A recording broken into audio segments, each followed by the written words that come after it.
Hello, and welcome to my channel. My name is Jonathan Cohn, and today I will be providing my review of Justina Ireland's middle grade novel in the High Republic, Mission to Disaster.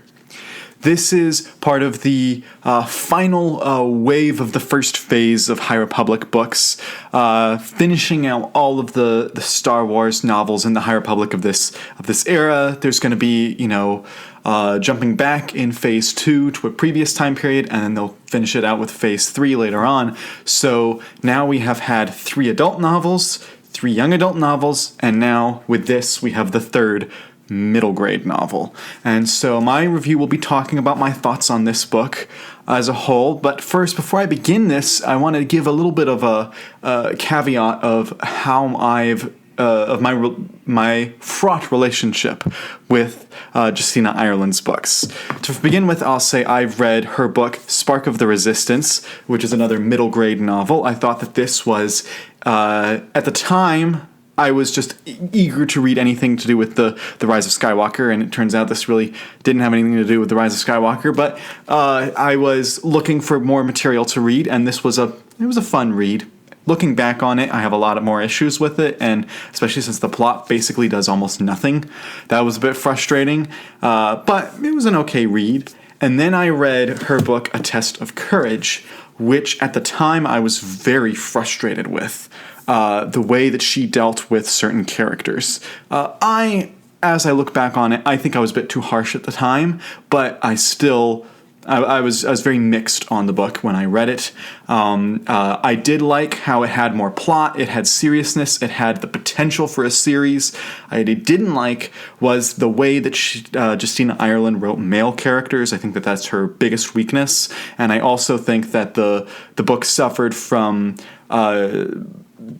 the way it handled Vernestra Rwoh. I think that it tried to make her too much of a prodigy, but it still worked in some other ways, so it was a mixed book. Then I read Edge of Balance, which I really liked, but was way too short to really delve into. It wasn't enough of a story for me to be able to judge Justina Ireland's writing, and so I thought this was a fun read, but I haven't read much manga, and this is kind of non-traditional manga since it's originally written in English and it reads left to right instead of right to left, so it's a bit different, but so I liked this one. And then I did not like her book Out of the Shadows, which I thought was just frustrating on all levels, and it was the first book in the High Republic that I can say flat out did not like, and that was frustrating because I want to like things and I want to have fun with them, and I generally have fun with the majority of Star Wars books that I read. I say that over 90% of the Star Wars books I give a very positive rating to because I really enjoy reading them. It's just occasionally you have a book crop up that just doesn't work on so many levels. And again, biggest issue with this book is the biggest issue I had with Test of Courage, which was I think she struggles with male characters. So I went into this book not expecting a lot, but curious to see how she would do. This is the final book to be released in the first phase of the High Republic, and oh my goodness, this is a great book. I am shocked at how much I loved this book. All of the middle grade novels read really fast. I read them in a day or two. That's not a surprise. This book, I just didn't want to put it down. I had to put it down because I had other stuff to do, but man, I loved reading this book. So that's my quick part out of the gate. The first thing I'll say about this book is it handles the male characters so much better than her previous books. I did not like Imri Kantaros in the first couple of books that Justina wrote. I felt that he was he was put down a lot by the author, not by the characters. The other characters really like Imri, but the author put him down a lot. And in this book, there are several times where the characters and the author credit him with a good idea, where the characters, like Vernestra, his master, says, "Good job, great idea," and I loved that. And Vernestra gets some great moments, and Avon Starros returns, and she gets great moments. So it balanced out the cast. It didn't feel But the previous books felt like this is written for little girls, as opposed to this is written for all Star Wars fans. This one's written for all Star Wars fans, I think, and that works so much better because of it. Another thing that this book really does is it tells a story that was more necessary. After A Test of Courage, I believed that the middle grade novels from the High Republic should focus on Vernestra Rwoh and Imri, and I thought that we could get a line of them, kind of like we did with the New Jedi Order. And I was sorry, not Jedi Order, the Young Jedi Knights. The Young Jedi Knights books were like a middle grade-ish series that followed a specific group of young Jedi Knights, and it follows them across many, many, many books. And I thought if we had gotten that, it would have made a really good middle grade series as part of the High Republic. Instead, they kind of jumped around when handing it to different authors, and so you had an author such as Daniel Jose Older, who wrote Race to Crash Point Tower, which I have right here, which was a decent read, but it focuses on entirely different characters because it focuses on people from Daniel Jose Older's comics, and as a result, it makes the books feel disjointed and not like a series. But this book feels like a direct follow-up to A Test of Courage, and this book gives this book much more depth and meaning to me as a reader, and I just think that this tells the story that I wanted the High Republic books to tell. Here's what I mean by that. The first book introduced Avon Starros, and it introduced Vernestra Rwoh and Imri, and then they are completely split up in Out of the Shadows, and they're in two different areas. They don't really interact at all, and really Avon isn't in the book. And everyone assumed when we saw the cover art of Out of the Shadows that we'd be getting Avon Starros, and it's not Avon. And so it felt so out of place to be throwing in a brand new character when you could have just been telling of Avon's story. But this book does tell Avon's story, and it shows Avon, at the beginning of the book, she is captured by the Nile, along with several other kids. And she doesn't know why she's captured at the beginning, but she begins to learn why. And Vernestra Rwoh, using the Force, feels a connection and realizes that Avon's been captured and is sent on a mission to go rescue Avon. And Imri, of course, goes along. And in this book, you see them essentially split up, and you tell a complex story in three different parts. You have Vernestra, you have Imri, and you have Avon. Vernestra is the master. She knows what she's doing, except for she's kind of figuring out how to train Imri, which she's still struggling with, which I really like reading that.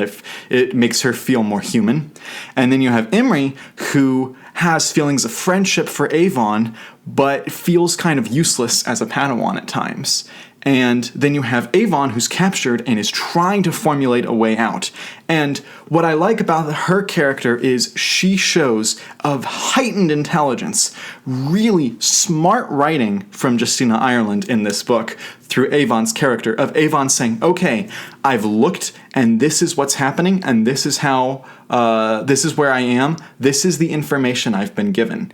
And this is how I can disseminate it, this is how I can use it, and she acts on it. Now, sometimes she fails, and she has to rethink her plans, but you see this intelligent mind working, and she's not perfect, but she's using logic in a very good way. She's using the tools around her to plan her escape from the Nile, and it's just brilliantly written. And you see Imri, he uses some great methods in this book to try to get out of situations, and towards the end of the book, he has a single moment where he suggests the idea that saves the crew, and you're like, yes, that is brilliant, Imri. I loved seeing that. And so he gets his moment in the sun. Vernestra gets her moment in the sun when she's fighting single-handedly against a lot of creatures in the book. And she saves a lot of people in the book. And you see the Nile working, and you actually see the Nile villains in this book. The Nile villains were a joke in A Test of Courage. They just weren't good in A Test of Courage.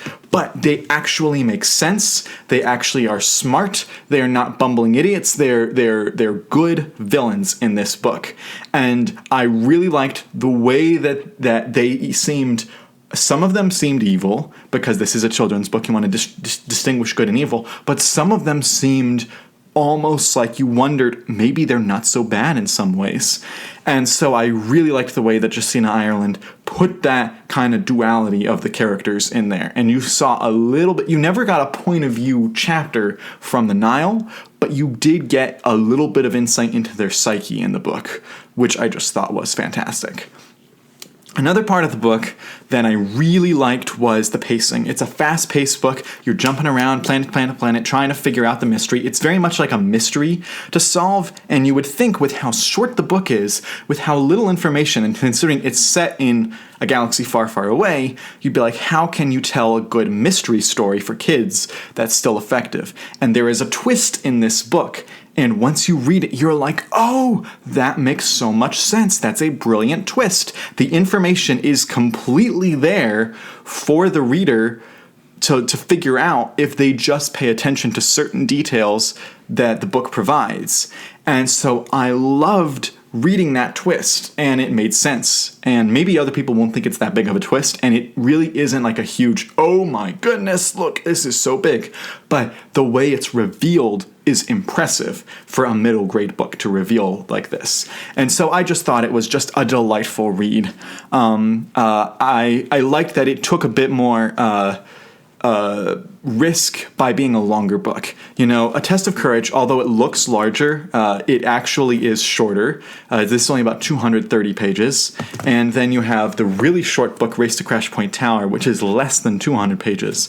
This book is 250 pages. And so it's a bit larger word count, more stuff's happening, more point of views in this book, and yet it is so well served by it because the characters, they feel complete. You feel like you're going on an arc from the beginning of the story to the end of the story is a complete story, and yet you still feel like this is a linear follow-up to A Test of Courage. And so it works in both of those ways, which is exactly what middle grade kids books can do. You know, adult books can leave big cliffhangers. Adult books can have these big overarching stories, but kids books, I think, really need to connect from one to the next, but they need to also have a kind of system of self-containment, because oftentimes, at least in my own experience, when I was a kid, we couldn't get all of the books in sequential order, so we just have to get a book.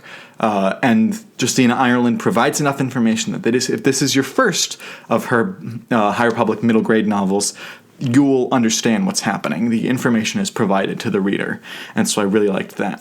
I also want to say I like the artwork in this book, both on the cover and within the book. It is a very distinct style from the artist, which I believe his name is Peter Antonson. And it's a very good children's book aesthetic. It's a very much a painted look. Now, it looks a little bit too kiddish to be put on the adult novels or the young adult novels, but it works really well on this book. So I was really pleased that this cover art, they kept it consistent, and that they put so much time and effort into it. This is a very detailed cover when you get it in person. There's a lot of details that are important to the story in this cover. Also, I just like the contrast of like the green skin with the blue alligators. That works really well.